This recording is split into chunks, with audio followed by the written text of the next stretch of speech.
Go.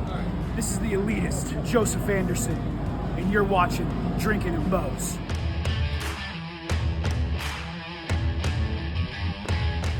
All right, hey everybody, I got my buddy Joey here, and wait, What'd you just call me? Joey? What the fuck did you just call me? I called you Joey. You gotta remember, we've known each other for a while, and the whole time. I don't care who you think you used to know. You will call me by my birth name. Okay. My name is Joseph Anderson. Okay, Joseph Anderson. We got Joseph Anderson here. You get one. I get one. You know, we've known each other for a while, and the whole time I've known you as. But you know what? You got this new attitude going. So you know what? Joseph Anderson, how you doing? I'm doing all right. I was doing a lot better before you botched that intro. I'm sorry. You gotta remember, we've known each other for a while, and I've known you as the one name. So it's taken me a little bit to get used to, you know, Joseph instead of. Seems to be taking everybody a little bit getting used to. These people at night calling me Joey all night. Yeah, no. I think they're doing it on purpose. You know, I think they were, you know, kind of rub you the wrong way, you know, to be honest. Yeah, it distracted me, cost me a chance to become Magnum Wrestling champion. Yeah, you know, Magnum Wrestling now. Yeah. See, I'm doing it too. You got me all messed up now. Yeah, I'm sorry, man. You know what? Let's get this started. You know, get off. You know, restart the whole thing. All right. So, I like to talk about, you know, how you got started in wrestling. Fair question. Let me take you back to a place called Adrenaline Pro Wrestling. You know what? I think I've been to a match of theirs. The Milo Dome back in the day. Milo Dome. I did a little bit of training with a company called 3XW. Before that, I would go around doing any camp I could get my hands on. All right. Did one with guys like Christopher Daniels. Did one with AJ Styles. Yeah, gonna drop a couple names here. Dropping a couple names. Some names that are doing some pretty big things right now. I mean, we're talking, you know, a couple hours with them. We're not talking long-term training. Yeah. And then I found this guy. You may know him, Jason Strife. And, Yep. I was just talking to him right before we met up to come out here. He was actually, I met him when I was stationed out in San Diego. I met him at a promotion called SoCal Pro down there in Oceanside. Yeah. Just north of San Diego there. Back when Magnum had that match with Ricardo Rodriguez up here. Strife actually wrestled him down there when he was under a mask. And he was known as, I believe, and pardon me if I'm wrong, Chimera down there. That's where he was known before he went to WWE. And that match, when they posted they actually posted that match on Facebook back right before they had that show that they brought him up here. And you can actually see me in the crowd. I was like front row that night. And I was actually just talking with him about that. And I'm like, hey, I remember that night when I met you, wishing you well, because, you know, he's got some stuff going on. I mean, are we going to talk about Jason Strife, or are we going to talk about Joseph Anderson? No, we can talk about Joseph Anderson. So we started about what you got started with 3XW, Adrenaline Pro, talk a little bit. Doing some camps, Adrenaline Pro Wrestling, and then I found my way out to Omaha, Nebraska with Magnum Pro back then. Yeah, that's when there was no. Whew, time has flown. It sure has. I remember coming to some shows back like 2014, back in somewhere Council Bluffs, like Eagles Club, was it? Oh yeah, the old Eagles Club. I remember. Good times. I remember first match I saw there. You were there. I think you were Team Lariat at the time. Me and Marcus Holiday. Shout out to my buddy. I think it was Nautilus.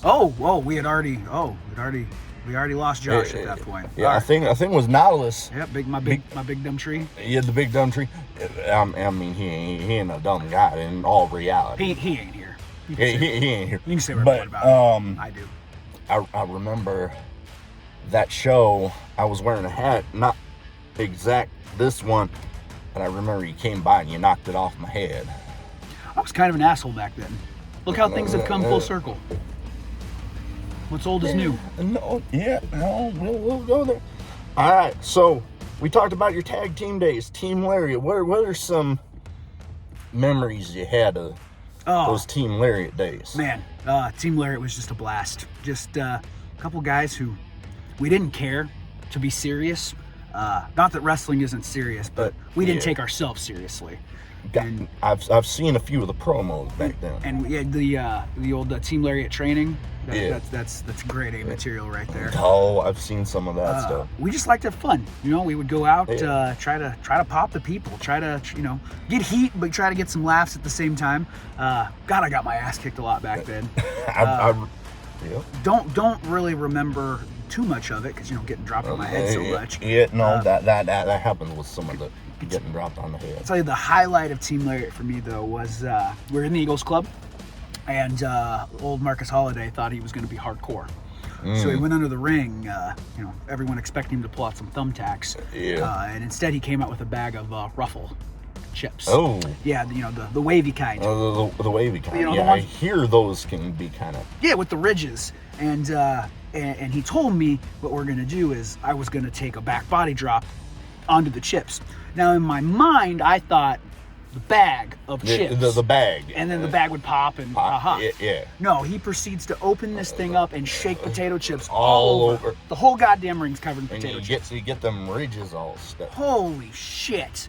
In the moment, wasn't that bad. You're like, I'm rolling around potato chips. About 2 hours later, I'm driving home, and my back lights up like the worst goddamn sunburn I've ever had in my life. Oh, man. Like... On fire. Oh, man. I can just imagine with the salt in the shit, and then the cuts. Tiny little cuts, and oh, Jesus. Man, the sweat, just getting that all going. Yeah. I can imagine that not good.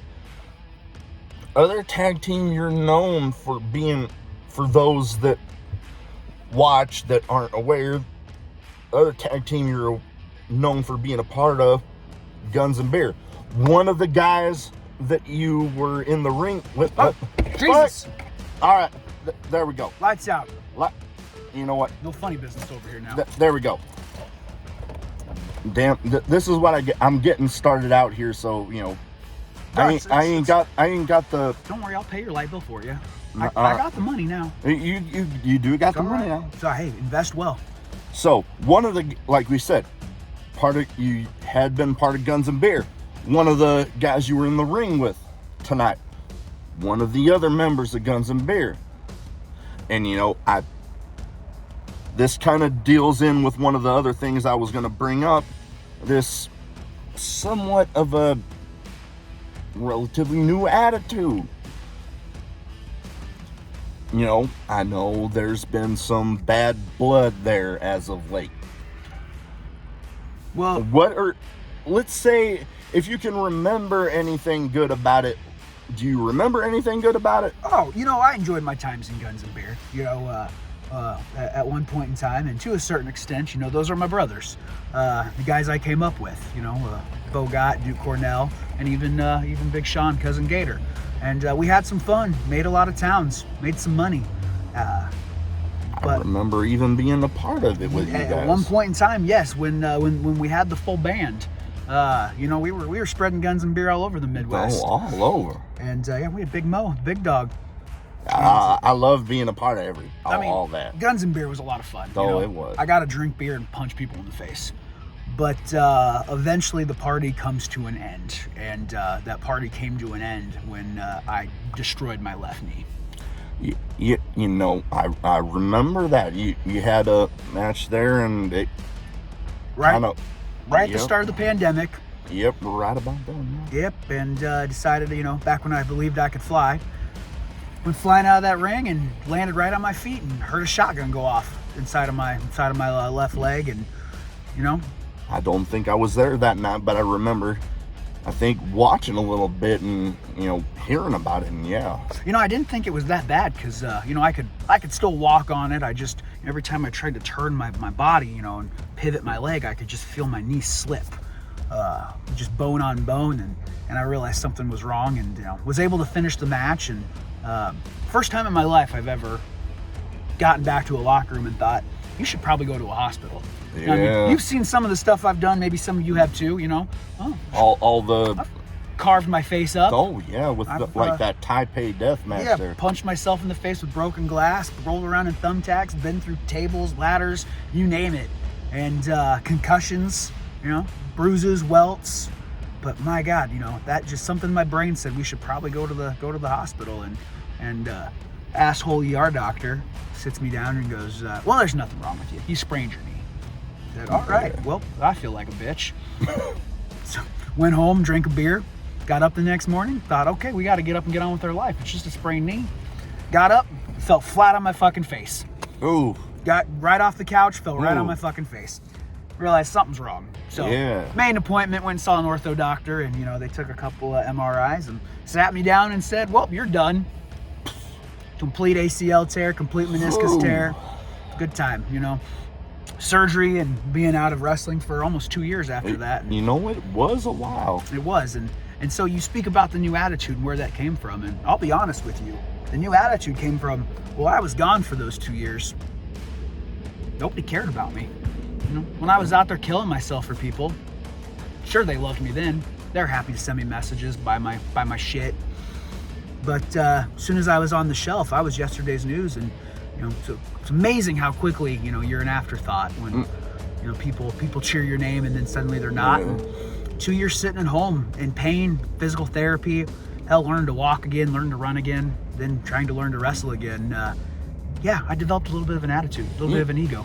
I mean, I can't speak for, you know, the whole, like, audience that was here tonight. But I mean, in my defense, I mean, I tried. You were still there. You were one of the few. You know, I felt like my Guns and Beer brothers. You know, albeit they were supportive. You know, I maybe call it jealousy that they were still out there doing their thing while I was on the shelf. And I don't know. I built some resentment up to a lot of people during those 2 years off. And I mean, I can understand that. You know, you're on the shelf. You're wondering about, like, damn, they're out there still killing it. Mm-hmm. You know, why can't I be out there? Why am I on the shelf? Yeah. And they're out there getting to do all that. Yeah, you're bringing up some terrible memories. You know what? How about this? The next topic I was actually wanting to bring up. Maybe this will bring up some better stuff. Okay. Dream opponents. Ooh. Who are some people out there that you, maybe some that you have faced that you like to do again, or some that you haven't? Well, you know, tonight was a lot of fun. You know, got to get in there with, you know, Jay Fowler, Buns of Steel. Guy I'd like to have another one-on-one with there. Obviously, Jason Strife. Wishing him a quick recovery. He's got some stuff going on. We won't cover that now, but we'll get into that another time. Yeah. You know, and then there's a lot of guys well, you know, Duke Cornell is probably my favorite opponent of all time, but I think we're tired of punching each other in the face. Another guy, I'm actually going to be interviewing him late. It's still March, right? Yep, that one-eyed son of a bitch, huh? Yep, I'm gonna be interviewing him at, like, the end of April. Okay, all right. I talked to him, and, you know, he said he was in, so here end of April. You know, I'm always up for wrestling anybody who's been in the business longer than me, anybody I can learn from, you know, hone my craft a little bit. Every match I have, I try to take something away from it, something that I can build on, something that I can use to better myself, better my work. No, definitely a good, you know, good thing. If I had to say like a dream opponent, you know, a guy like Eric Young, I've been watching for a long time, and I would love to wrestle Eric Young. I've actually been in the audience for a few of his matches, and he can definitely go. Guy's a machine, an absolute machine. Some guy that I'd definitely like to interview if he's ever in the area, if I can ever get a hold of him. Well, who knows? Maybe I can make some things happen now with these new connections I have. Yeah, these new connections, maybe you can maybe hook me up if I'm making a good enough impression here. We'll see if my CPA knows anybody. All right, well, all right, let's see here. What do we got? All right, so you've had a lot of history in, tag team wrestling. Is there anybody out there, maybe you'd like to have out there with you?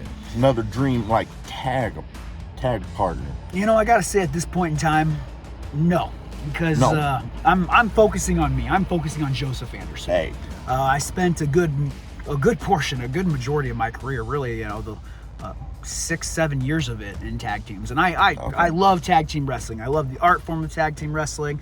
I love not being able to tag out, having somebody having your back. But what I've learned is those people don't always have your back. And that is true. I think it's time now that I focus on 1A, that being myself. So I think my days of being a tag team wrestler are officially behind me. Okay. And I have lofty goals of getting my name out there, solely my own name. All right. I want Joseph Anderson to be the name on the marquee, and I want Joseph Anderson to be the guy chasing those top titles.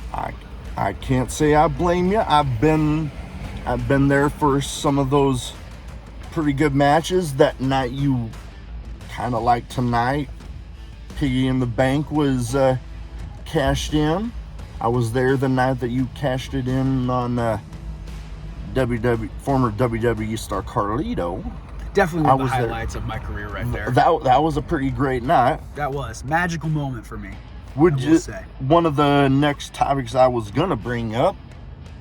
Favorite matches. Would you say that might be up there? I mean, it was such a short, to me that was one of probably my favorite moments, because it wasn't, the match itself was all of about a minute. Yeah, relatively short. Some of my favorite matches I've had, I think the Taipei death match. I'm not a death match wrestler per se, but the level of violence that brought out of me, the level of pain that took out of me. I can imagine. I've enjoyed being in, for whatever reason, for a good 3-year period there in my career, it seemed like everywhere I went, I was in ladder matches. So I've always enjoyed being in ladder matches. Piggy in the Banks here, Pick Your Spot title shot, and a company called the FLW up in North Dakota. Okay. Shout out to the new now Cloud9 Wrestling. Yeah, now Cloud9. Yeah, I remember. I actually, I got another one. Me and Christian Rose.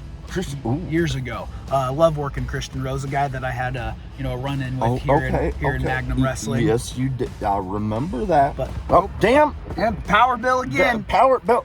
Fuck. Come on, all right, we got it. All right, we got it now. I gotta do everything. I'm sorry, man. Interview, production crew. I know. Hey, total package right here. I can do it total all. package. I mean, I'm right in this thing? You know what? Your hair looking pretty good. What's left of it? I mean, I'm telling you, I don't have the setup that a lot of these famous YouTubers got. So, I'm having to work with what I got. Well, hopefully having Joseph Anderson on will get your views up so you can monetize this. Yes. So make some money off of this. Hopefully. But you better share. You know what? I'll invest it for you. Hey. My portfolio is looking real good these days. Maybe you can help me with that setup deal. Maybe I can get some high quality stuff. Hell, get yourself one of them little circle guys. One of them little circle light things. Yeah. That all them people on that TikTok. The TikTokers, yeah. Oh, damn. Oh, jeez. Damn it. Oh, I fire myself. Damn. All right. We're back. Technical issues here. We're back. All right. So, favorite matches. You mentioned the Taipei death match. Mm-hmm. We got any other ones that you'd say? Yeah, I'd say, getting the chance to work with Christian Rose was incredible. Me and Duke have had some absolute wars. Oh, boy, yeah, you have. I've seen some of them. I've actually been in the crowd for some of them. Doing a War Games match. It was my first and only cage match. That was, Team Lariat against, who was Pat Powers and the Preston PP Maxwell. Connection. The PP Connection, that's right. He was actually my first episode of this. And you know what? Speaking of cage matches, the one type of match that I have not seen live in person, cage match. You missed a hell of a bloodbath on that one. I wanted to be there. Ooh, I bled buckets. I still got some scars from that bad boy. Oh, I bet. Zoom in on that. I bet. That cage fucked me up. Oh boy, you know them. That's what them War Games cage matches are for. All right. Favorite match types to be in? Well, there, ladder match. I think one of my favorites. You've been in a bunch of them. I really enjoy throwing guys off of them. I don't so much enjoy being thrown off of them. Yeah. But it's, I don't know, there's just something about, the excitement of climbing up that ladder. I'm not afraid of heights. So, yeah. But, to try to get up there and grab, whatever object it be, hopefully it's a belt. And I mean, I've seen you crash through some people in some of them. Yep. I would do another Type A death match if the circumstances were right. Like I said again, I enjoy violence. I mean, you and Bo kind of had a little bit of a back and forth there tonight. Maybe that'll lead into another one. That asshole drugged me to the back, costing me a shot at the title tonight. But stuff and things. All right. So one thing that you and I definitely have in common, being Green Bay Packers fans. Go Pack, go. One thing I wanted to bring up. So, what really got you started into being a Packers fan? Oh, well, the year was 1996, and very young, impressionable Joseph Anderson. I believe I was all of 8 years old, and there was this duo of Brett Favre and Reggie White. Ooh, two of my favorite football players ever, right there. Lighting it up. Oh. And people, it's just the year they were good. Well, I mean, naturally I gravitated towards it. But the real reason why I became a Green Bay Packer fan, because I am a constant antagonist. My entire family on my father's side, all Minnesota Vikings fans. Oh. And here you had this team, that played inside, on all carpet. It was warm and cozy. And then you had this team over here that frozen played outdoor. tundra. Frozen tundra. Oh. The lineage, Vince Lombardi, Bart boy. Starr, all these guys. Ray Nitschke, one of my favorite players. I've obviously never got to see, watch actually play, but just the look, the snarl, everything about it. And I thought, if my whole family's going to love the Vikings, I'm going to love the one thing that the Vikings hate the most. Goddamn cheeseheads. Yep, that rivalry is one of those that you can't deny. One of the greatest. But is it even a rivalry? I mean, it's pretty one-sided. It is kind of one-sided. I got to admit that. It's, and we'll just say it right now. Fuck the Bears. Fuck the Bears. The Bears still suck.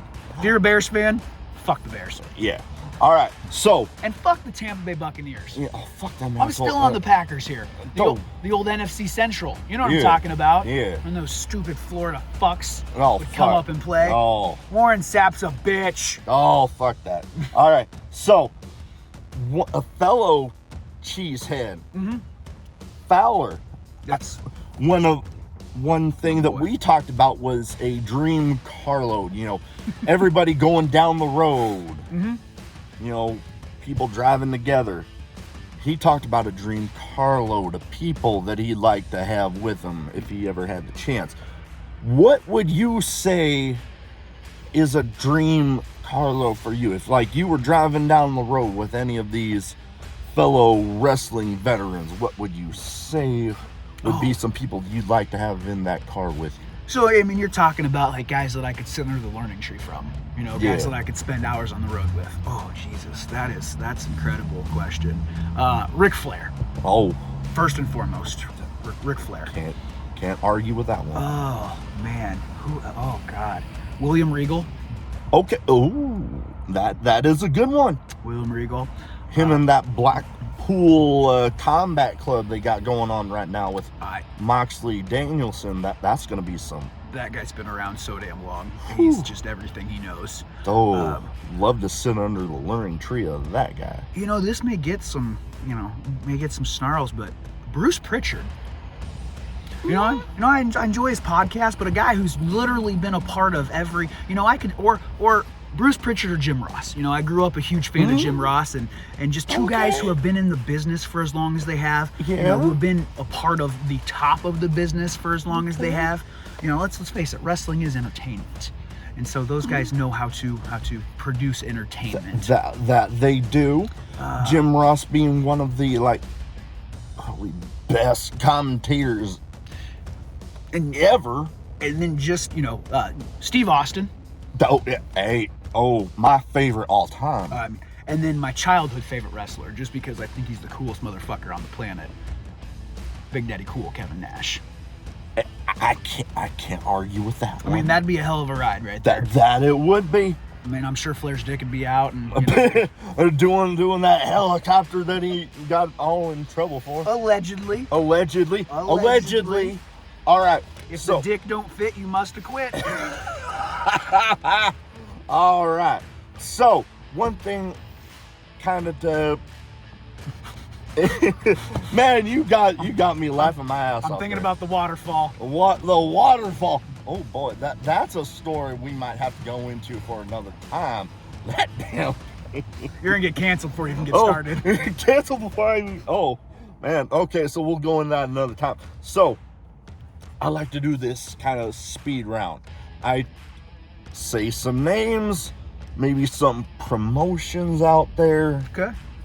And you give me your first thoughts. Shit. All right. One guy that we kind of talked about a little bit. Actually, the first two, really. Bogart. Brother.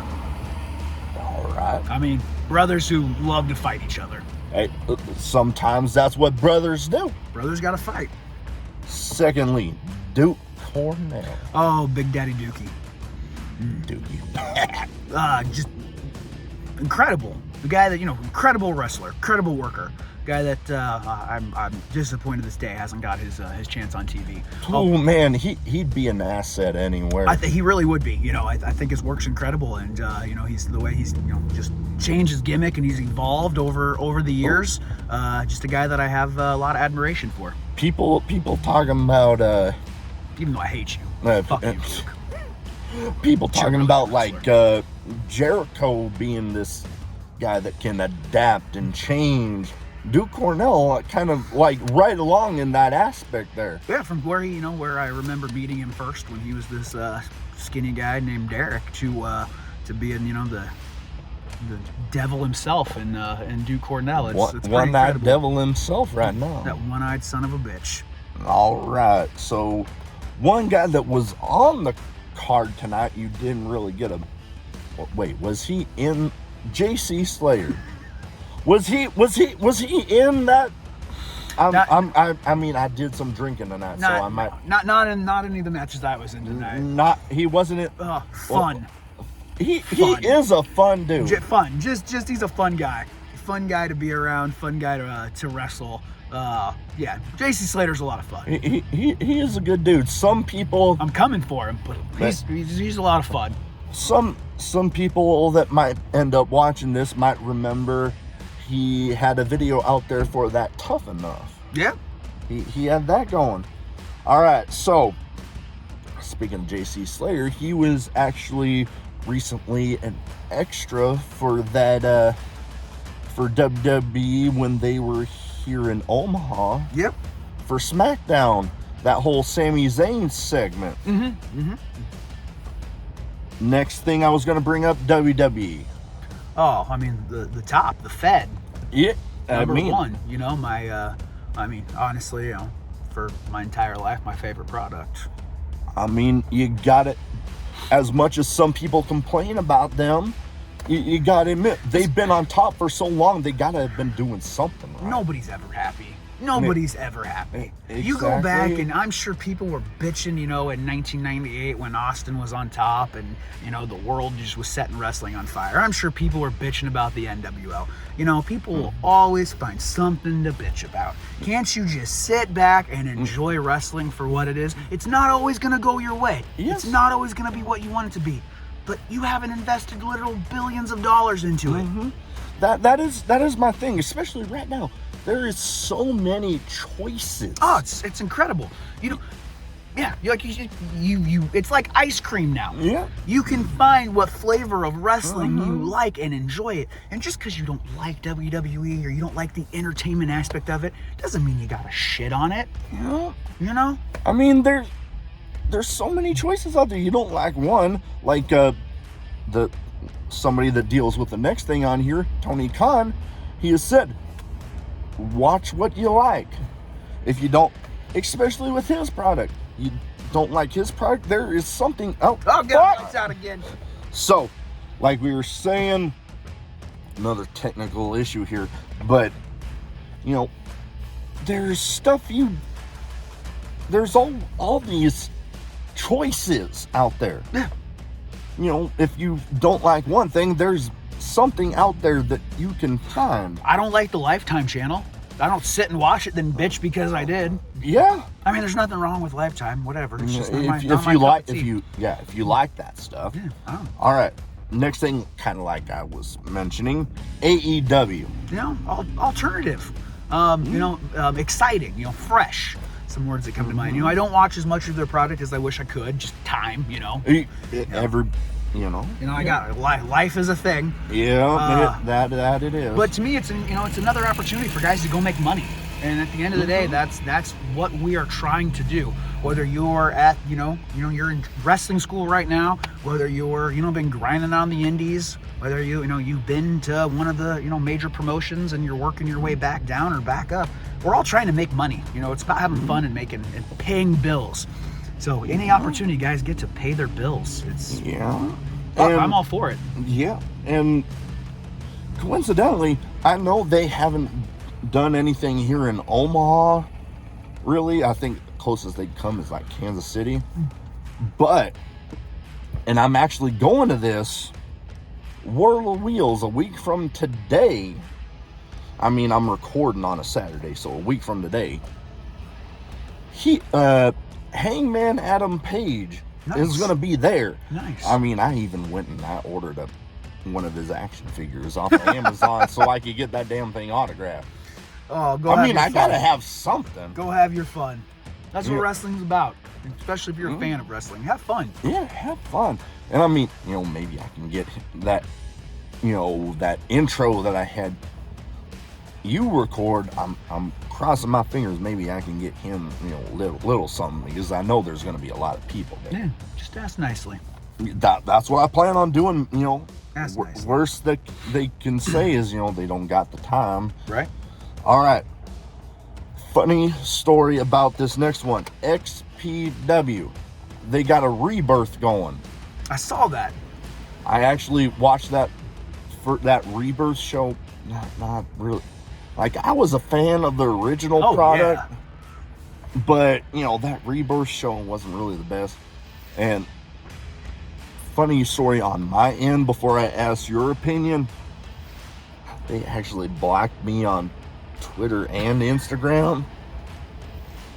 I mean, I know what I did. What'd you do?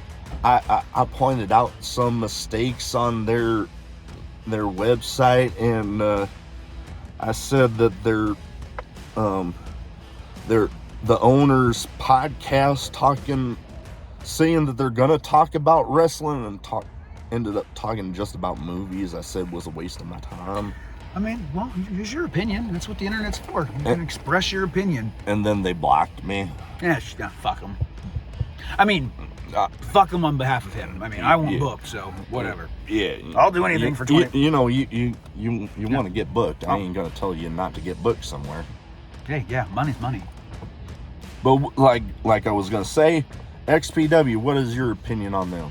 Oh, I mean, it was one of those guilty pleasures when I was a teenager. Hey. Tried to find DVDs, find what you could on the internet, and to this day, I just New Jack throwing Vic Grimes off that scaffold. Oh boy, yeah.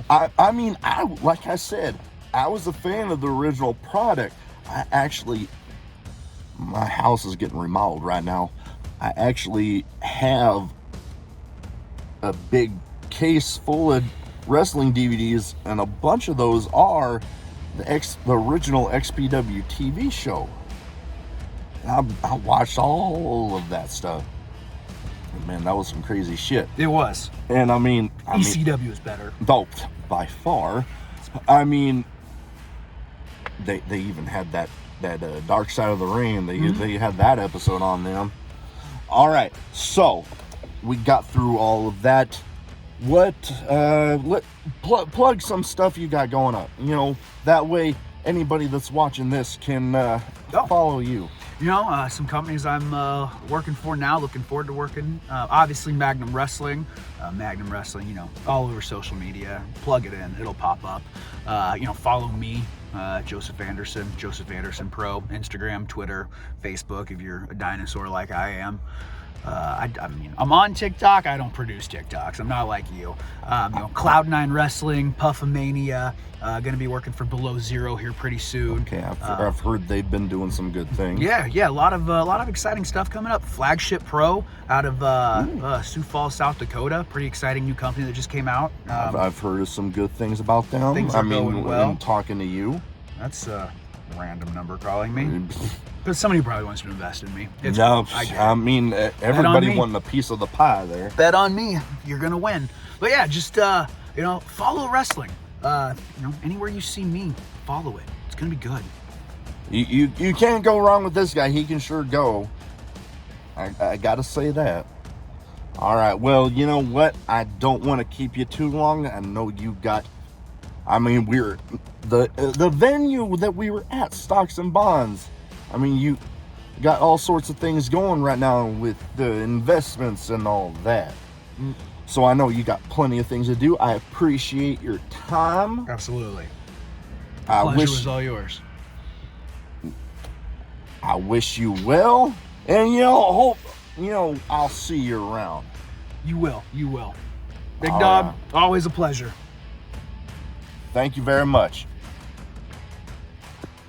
Be sure to like, subscribe, and I got plenty more coming.